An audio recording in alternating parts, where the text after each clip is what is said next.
우리 사람들이 가장 바라고 소망하는 것이 있다면 그것은 뭘까요? 저는 그것을 행복이라고 생각이 듭니다. 그런데 사람은 언제 가장 행복할까? 그것은요, 사랑할 때 행복합니다. 사람은 사랑할 때 가장 행복합니다. 사랑하는 사람들의 모습을 보십시오. 얼마나 아름다운지요. 사랑하는 남녀들의 얼굴들을 보십시오. 얼마나 그렇게 소중해 보이는지요. 그런데 사랑의 대상은 사람만이 아닙니다. 그 대상은 동물일 수도 있고 식물일 수도 있습니다. 세상일 수도 있고 어떤 일일 수도 있는데, 사랑은 그 대상이 어떠하든지 간에 우리 사람을 행복하게 만들어 줍니다. 사랑이 주는 행복은 그 사람을 건강하게 만듭니다. 그 사람을 복되게 만들며 그 사람을 꿈꾸게 만듭니다. 저는 어려서 교회를 참 소중하게, 귀하게 생각을 했습니다. 교회를 참 사랑했습니다. 교회에서 사랑을 받았기 때문에 저는 교회를 사랑할 수 있었습니다. 교회에서 인정을 받으며 저는 자라났습니다. 어렸을 적에 거의 70년대에는 시대적으로 나라가 무척이나 가난했었습니다. 그렇게 가난했음에도 불구하고 저의 어렸을 적의 기억은 거의 불행하지 않습니다. 어렸을 적의 기억이 저만큼 밝은 사람은 그다지 많을 것 같지 않다라는 생각이 들 정도로 저는 어렸을 적에 행복했었습니다. 저희 집이 부자였느냐? 그것도 전혀 아니었습니다. 그런데 저는 어렸을 때 가난한 시대 속에 가난한 집안이었지만, 그럼에도 불구하고 행복할 수 있었던 것은 제 삶에 아주 건강한 영향력을 끼칠 수 있었는데, 그 행복을 전해줬던 것은 바로 교회였습니다. 저처럼 하나님의 복을 많이 받은 사람도 드물지 않을까라는 생각을 할 정도로 저는 정말 그렇게 생각했고, 제가 받은 축복을 되돌아보면 참 헤아릴 수 없을 정도로 행복을 받은, 사랑을 받은 목사입니다. 시편의 122편 6절의 말씀을 보면 예루살렘을 사랑하는 자는 형통하리로다 라고 하는 말씀이 있습니다. 그 말씀의 증인이 바로 저입니다. 교회, 즉 예루살렘을 사랑하는 사람은 형통의 복을 받는다. 여러분, 제가 바로 그 증인입니다. 저는 사랑하는 우리 교회 성도님들이 교회를 사랑함으로 받는 축복을 받을 수 있기를 주의 이름으로 축원합니다. 근데 여러분, 예루살렘은 바로 우리 보배로운 예수교회입니다. 그러므로 저는 여러분들이 여러분의 보배로운 예수교회를 사랑하는 사람이 정말 되셨으면 더욱 좋겠습니다. 여러분은 여러분의 교회를 얼만큼 사랑하십니까? 부모는 자식을 사랑합니다. 그러나 자식 사랑에 있어서 부모가 똑같이 만든 이 공동체의 작품인 자녀이지만, 자녀를 사랑하는 것은 부와 모가 조금 다른 듯합니다. 물론 어느 분은 아비가 더 크다라고 말하는 분이 있고, 어느 분은 그래도 어미가 자식에 대한 사랑이 크다라고 말합니다. 사람에 있어서는 부모와 아버지와 어머니의 사랑의 비율은 거의 같은 것 같긴 한데, 그런데 동물에게 있어서 자식 사랑은 거의 어미에게만 집중되어 있는 것을 거의 볼 수 있습니다. 대부분의 경우 동물의 아비는 자식을 잘 돌아보지 않습니다. 물론 예외된 동물들도 있겠지만, 왜 어미의 자식 사랑이 아비의 자식 사랑보다 클까? 그것은 두말할 것도 없이 어미는 해산의 수고를 통해서 자식을 얻고, 아비는 그와 같은 수고가 없기 때문에 그렇습니다. 바울은 갈라디아서의 교회에 대해서 그가 말을 하면서 자신이 교회를 어느 정도 사랑했냐면 마치 해산의 수고를 한 것과 같다라고 갈라디아서 4장 9절에 말씀하고 있습니다. 정말 사도 바울은 주의 몸된 교회를 위해서 해산의 수고를 다한 사람이었다라고 말합니다. 저는 바울이 교회들을 세우고 그 교회들을 돌아보기 위해서 그렇게 다녔던 그 길을 때가 되면 여러분과 함께 터키와 이탈리아를 방문하고 싶습니다. 바울이 그 지역에 돌아다니며 복음을 전하고 또 교회를 보살핌에 있어서 때로는 산의 위협과 강의 위협을 경험했다라고 말을 합니다. 먼저 성지 순례를 다녀온 분들이 어떻게 바울이 그 길을 걸어서 갈 수 있었는지 도무지 이해가 되지 않는다라고 말합니다. 길만 험한 것이 아니었습니다. 바울은 교회를 위하여 매도 맞았고 돌도 맞았습니다. 죽을 고비를 몇 번이나 넘겼고 결국은 교회를 위하여 순교까지 한 사람입니다. 그러니 바울이 하나님의 교회를 위해서, 몸된 교회를 위해서 해산의 수고를 했다라고 하는 말은 틀린 말은 아니겠지요. 바울은 정말 하나님의 몸된 주의 교회를 사랑했던 사람이었습니다. 그래서 그는 늘 행복했던 것 같습니다. 사랑하니까요. 그래서 바울은 늘 항상 기뻐하라, 쉬지 말고 기도하라, 범사에 감사하라고 늘 그렇게 말을 했던 것 같습니다. 왜냐하면 사랑했기 때문에 그렇습니다. 사랑하면 행복합니다. 사랑하면 그것이 어떤 대상이든지 간에 내 안에서 감격이 일어납니다. 바울은 정말 교회를 사랑했던 사람이었습니다. 그래서 늘 그는 행복했었고 늘 기뻐할 수 있었던 사람이었습니다. 저는 학생 때에 중고등학교 때 서울 영락교회를 섬겼습니다. 지금 돌아보면 목회를 하면서 몇몇 교회를 스쳐가면서 교회를 섬겨보았는데, 교인들의 교회 사랑에 있어서 으뜸의 교회를 꼽는다면 저는 서울 영락교회를 꼽을 것입니다. 서울 영락교회는 6.25 때에 이북에서 내려온 피난민들로 인해서 세워진 교회입니다. 피난민들이 자기 먹을 것도 없는 그 시대 속에서 교회를 짓겠다고, 교회를 세운다고 가락지를 뽑고 비단 이불청을, 그 이불포로 뜯어서 팔아 세운 교회가 바로 서울 영락교회입니다. 돈이 없는 교인들은 실제로 몸으로 건축하는 일을 도왔다고 말합니다. 영락교회 예배당은 아주 아름다운 석조 건물로 건축된 교회입니다. 그 돌 하나하나를 교인들이 물로 씻어서 쌓았다고 합니다. 그러다가 교인들의 손에는 손이 터져서 피가 나기도 했었고, 제가 학생회장으로 섬길 때에 그 당시에 영락교회는 서울 강남 개발붐이 있었을 때에 교회에서 중직자들이 회의가 있었습니다. 교회가 서울 명동에 있으니 복잡하기도 하고 주차하기도 어렵고, 그 당시만 하더라도 성도들이 막 2, 3만 명이 막 모여들고 3, 4만 명이 막 모여드는 그 즈음이었습니다. 교회가 포화 상태가 됐으니 강남 쪽으로 옮기자고 하는 말들이, 의견들이 많았었습니다. 그런데 교회가 옮겨지는 이 부분 앞에서 그 당시에 원로 목사로 올라오셨던 한경진 목사님이 결사반대하셨습니다. 나는 그럴 수 없습니다. 가시려면 여러분들이 강남 쪽에다 교회를 세워서 가십시오. 나는 여기 영락교회를 떠날 수 없습니다. 피난 시절에 그렇게 손에서 그렇게 어려웠던 그 시절에 남한으로 내려와 하루 먹고 살기가 힘들었던 그 시대에 그 남산에서 남산 근처 남대문 시장에서 그 군부대에서 나온 그런 옷가지를 염색해서 다시 팔고, 군부대에서 나온 그 음식에 그 깡통 통조림과 쪼가서 팔면서 어렵게 생활하던 성도들이 모아진 헌금으로 세워진 우리 교회를 나는 떠날 수가 없습니다. 피난 시절 손으로 피가 나면서도 돌 하나하나를 물로 씻어 예배당을 건축했던 이 예배당을 나는 떠날 수가 없습니다. 저는 당시에는 그것이 꼭 옳은 것만은 아닌 듯하다라는 생각이 있었지만, 지금 생각해 보면 그 마음들을 충분히 이해할 수 있을 것 같습니다. 세상의 영락교회 교인들처럼 자기 교회를 사랑하는 사람 그다지 많지 않을 것 같다는 생각을 들어봅니다. 그래서 저는 영락교회 교인들이 복을 많이 받았다고 생각하고, 지금도 교인들이 계속적으로 인천에서 저 경기도 남부 북부에서 서울 영락교회로 몰려가는 모습을 보곤 합니다.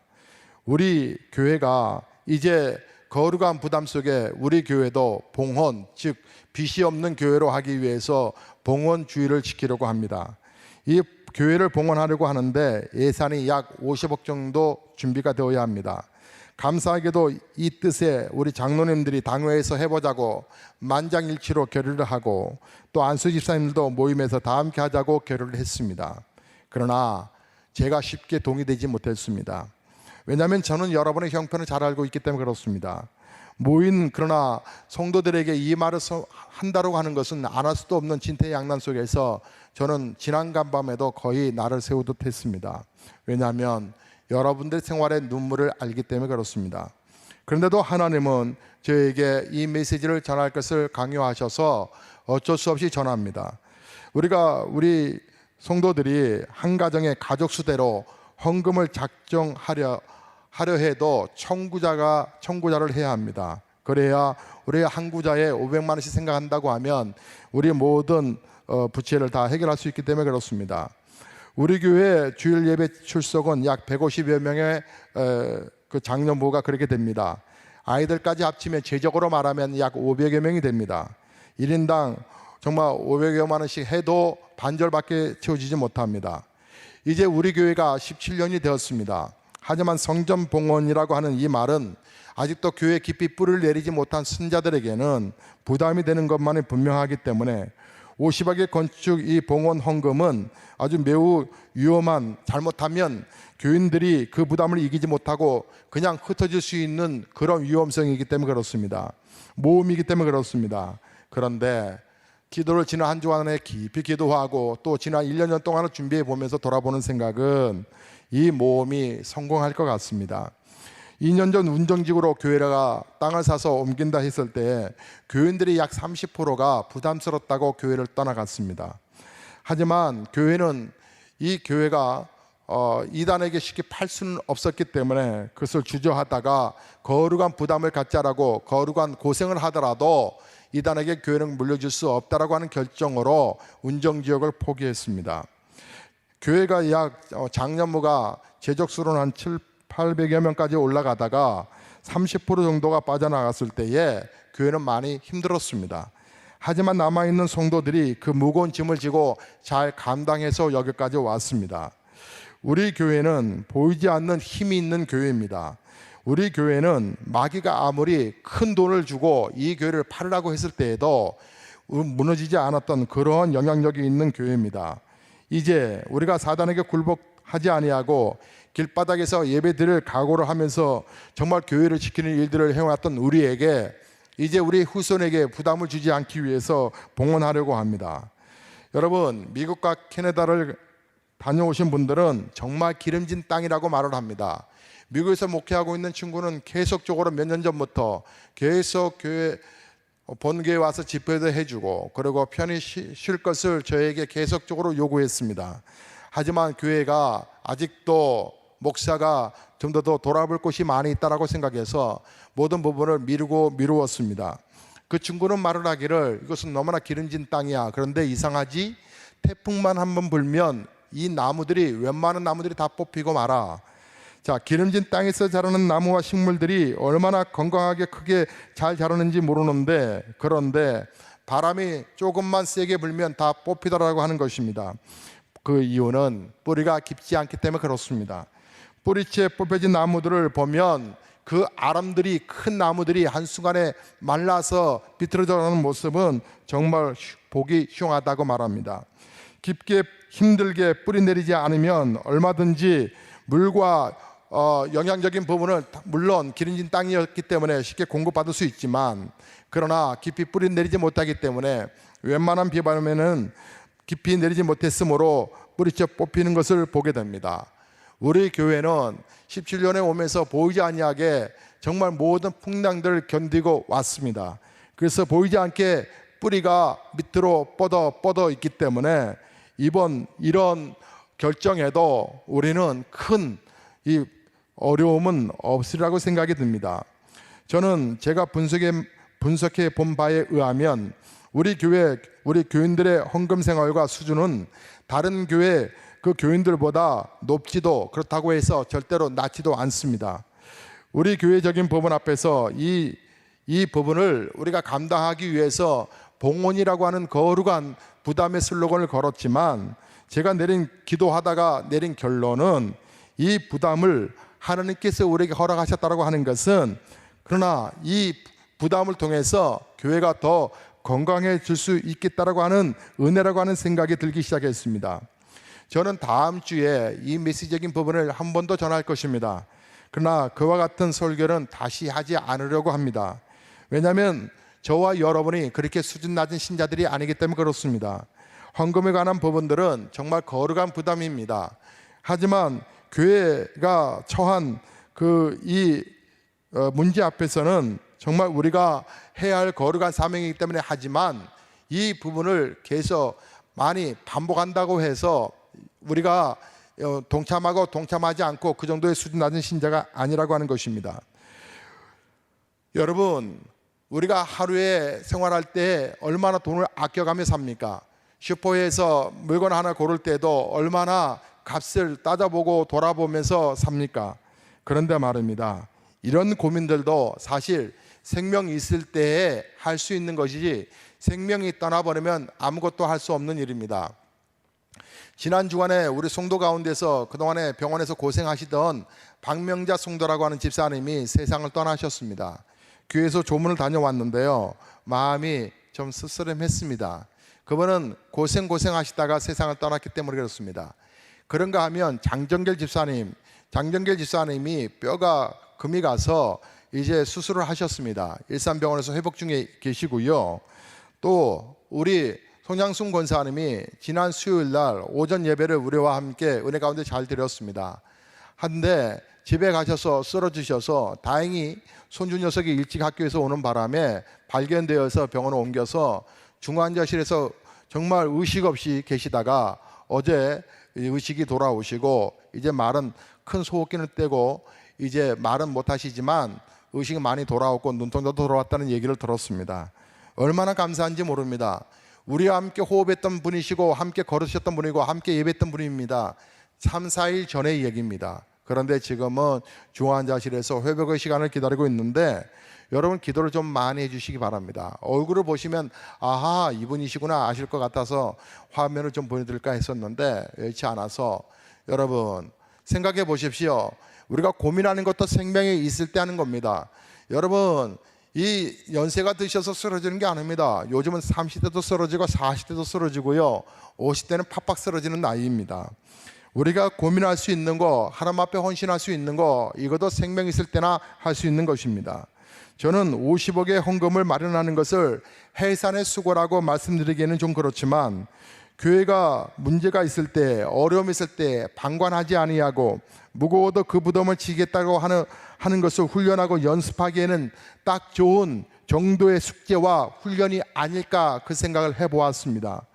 우리 교회를 공짜로 얻은 싸구려 교회가 되지 아니하고 우리의 눈물과 수고와 그 간절한 기도로 만들어가는 그런 교회가 되라고 하나님이 우리에게 주신 선물은 아닐까라는 생각을 해봤습니다. 우리와 우리 자손들이 진정으로 사랑하는 좋은 교회, 우리가 만들어 가기 위해서 하나님이 주신 선물이라는 생각이 들어봤습니다. 이런 연습을 통하여 하나님의 교회를 위해서 해산의 수고도 감당할 수 있는 그런 건강한 교인들이 되기를 원하셔서 하나님께서 시간의 지갑과 재능의 지갑보다 더 찢기 어려운 재물의 지갑을 찢으라고 말씀하고 계십니다. 현대 자본주의 시대의 핵심에는 자본, 돈이 중심에 있습니다. 사람들의 사고가 항상 돈을 중심으로 움직입니다. 공부를 해도 돈, 일을 해도 돈, 무엇을 해도 돈과 연관을 시킵니다. 돈벌이가 되면 마음이 움직이고 돈벌이가 되는 일들이라고 하면 몸이 움직입니다. 그러나 돈이 되지 않는 일이면 움직이지 않습니다. 수단과 방법을 가리지 않고 돈을 모으려고 애를 씁니다. 이것이 바로 이 시대를 살아가는 우리 사람들의 모습입니다. 그러므로 그리스도인들은 올바른 재물관을 가져야 합니다. 천지를 지은 천지에 있는 모든 것은 하나님의 소유입니다. 내가 가지고 있는 재물은 하나님께서 주신 것입니다. 물론 우리들의 노동의 대가가 지불되어 있습니다. 그러나 내가 아무리 수고하고 애를 쓴다 할지라도 하나님이 도와주지 아니하시면 안 됩니다. 여러분이 숟가락으로 음식을 드시고 젓가락으로 음식을 집지만 이것 또한 하나님이 도와주지 아니하시면 숟가락 하나 들 수 없는 것이 우리의 인생이고 누군가가 음식을 떠넣어줘야 생존하는 것이 바로 우리의 인생인 것입니다. 농부가 아무리 땀 흘려 농사를 지어도 태풍 한번 휙 불어버리면 휩쓸고 가버리면 모든 것이 다 허사입니다. 내가 직장에서 아무리 열심히 일을 해도 그 회사가 갑자기 부도나버리면 나는 실직할 수밖에 없는 것입니다. 결국은 하나님이 도와주셔야 하는 것입니다. 내 손이 수고하는 대로 얻게 하시는 하나님의 복이 임해야 하는 것입니다. 그러므로 내가 소유하고 있는 모든 재물은 엄밀하게 말하면 하나님의 소유인 것입니다. 하나님께서 내게 임시로 맡겨주신 것입니다. 그것을 가지고 선하고 착하게 바르게 옳은 일 하라고 하나님께서 주신 것입니다. 이것을 인정하고 살 때 우리는 하나님의 선한 청지기가 될 수 있는 것입니다. 재물의 노예로 살지 아니하고 재물의 주인으로 살 수 있다고 하는 것입니다. 저는 한 청년의, 성경에 나와 있는 한 청년을 잠시 여러분에게 소개하고 싶습니다. 이 청년은 영생에 대해서 관심을 갖고 있는 청년이었습니다.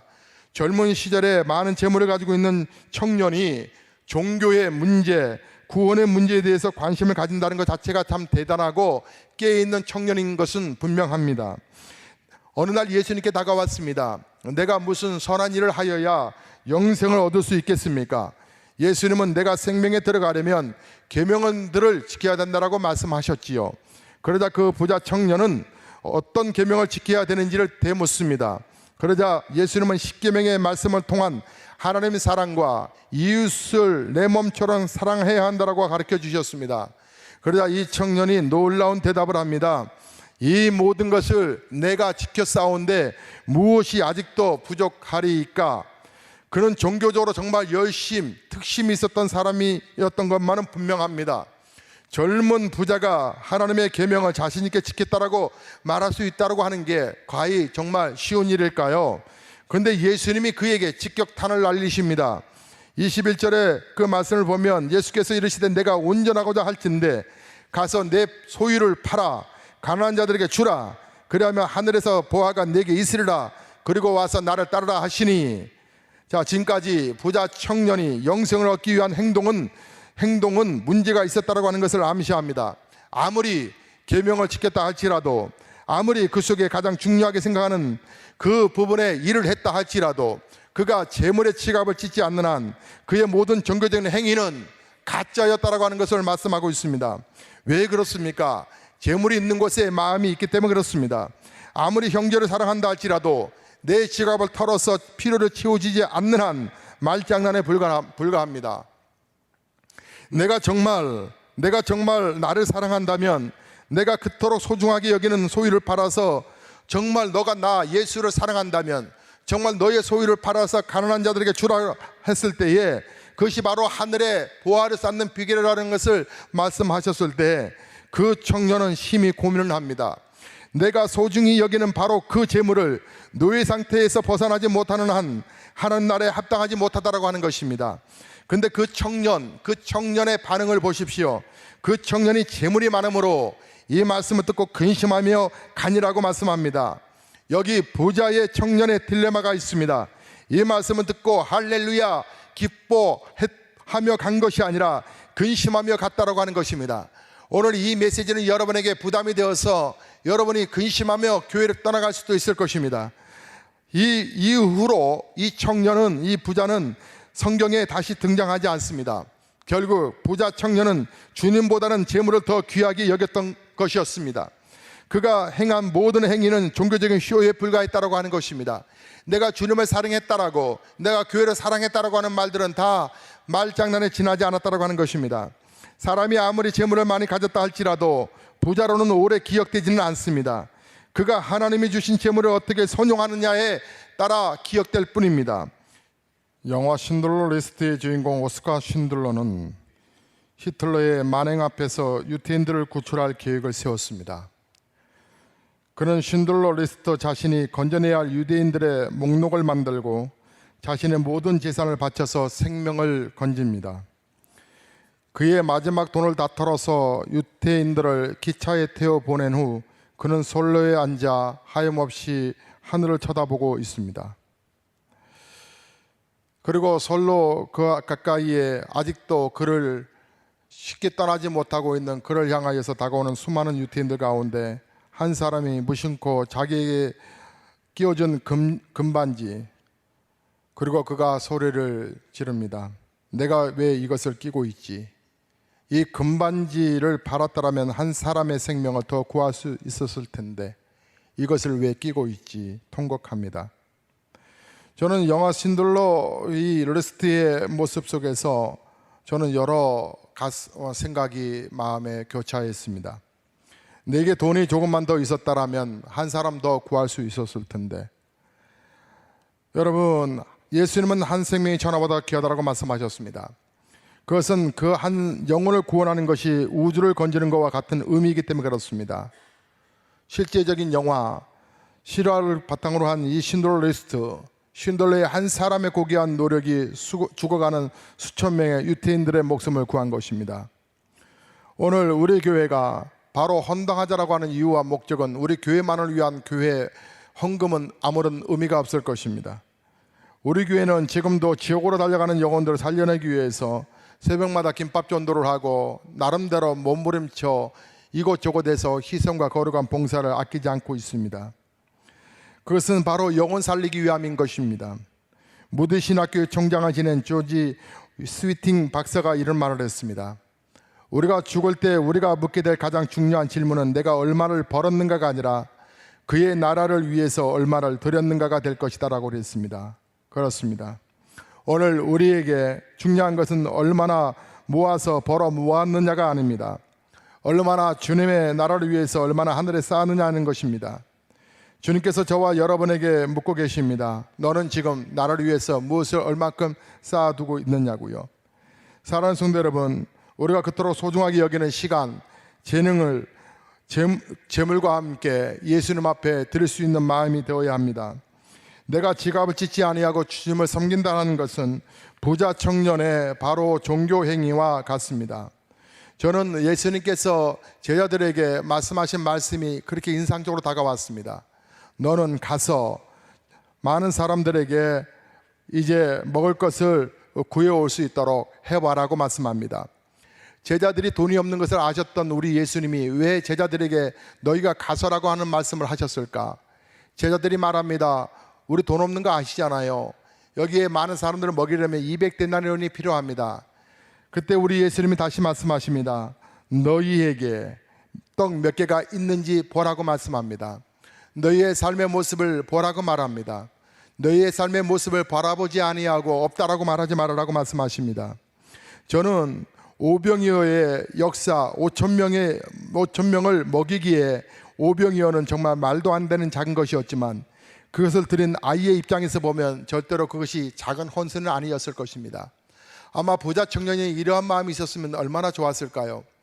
오늘 하나님께서는 오늘 우리에게 말씀합니다. 돈이 중요한 것이 아니라 마음이 중요한 거야.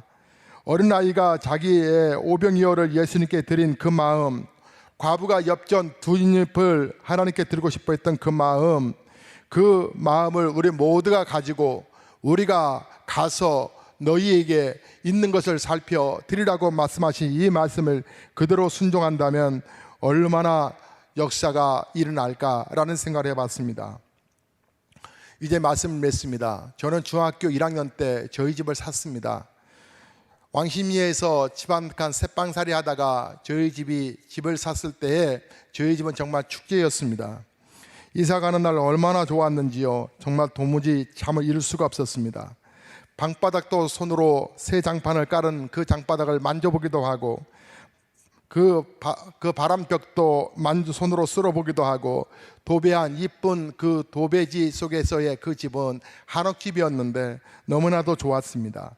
끝내 잠을 이루지 못하면서 평생 새빵살이로 살다가 자기 집을 사서 이사한 첫날부터 쿨쿨 자는 것은 사람도 아니다 라는 생각이 들었는지 그 집을 돌아보고 가꾸기 시작했습니다. 작았지만 처음으로 우리 집을 장만했을 때의 기쁨은 제 평생에 남을 만한 기억입니다. 철이 들면서 더 큰 욕심을 갖게 되었습니다. 그것은 집보다 큰 일에 대한 욕심이었습니다. 그렇게 좋았던 집을 팔아먹을 만큼 좋은 일을 만날 수 있었으면 좋겠다라고 하는 소원을 가지게 되었습니다. 저는 그와 같은 일을 우리 교회 개척을 하고 사역을 하면서 찾은 것 같습니다. 우리의 교회, 우리 개인적으로 보이는 집이 큰 집은 아닐지라도 이것을 팔아 정말 더 아름다운 곳을 소유할 수만 있으면 좋겠다라고 꿈꾸었던 학창시절의 그 아름다움이 새록새록 교회를 생각할 때마다 그 마음이 듭니다. 저는 예배당 이 부분 앞에서 여러분에게 거룩한 부담의 메시지를 전하지만 제 마음속에 인간적으로 생각해 보면 막막함이 있었던 것을 부인할 수 없습니다. 하지만 지난 시간들을 생각해 보면 오늘의 설교는 사람의 힘으로 이룰 수 있는 수준의 일이 아님을 저는 압니다. 그러나 저는 역설적으로 그 인간적인 막막함과 답답함에서 오히려 희망을 느낍니다. 이제껏 목회의 경험을 통해서 볼 때 그와 같은 한계를 느낀 일은 언제나 성공하였기 때문에 그렇습니다. 교회를 개척하여서 단둘이 사모와 시작했을 때에 막막했던 그곳에 사람들이 모여들었습니다.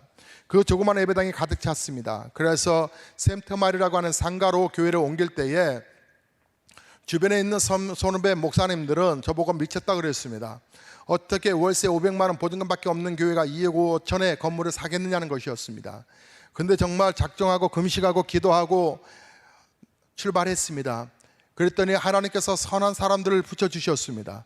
은행도 만나게 해주시고 또 전에 있던 교회를 통해서도 역사를 이루고, 그래서 또 성도들이 그 조그만 돈들이지만 모으고 모아서 어떤 할머니는 자식들에게 내 관값을 내놔라. 엄마 이게 무슨 말이에요? 내가 죽으면 관 쓸 거잖아. 관 300만 원짜리 그 관값 다오. 그래서 자식을 설득시켜 헌금을 드린 집도 있었습니다. 가운데서 정말 놀랍게도 2억 5천에 그 상가를 샀고 몇 년 후에는 그 건물에 4층, 3층도 사고 건너편도 샀던 적도 있었습니다. 그 교회의 여파를 몰아서 교회는 7년 전에 이 예배당을 샀던 것입니다.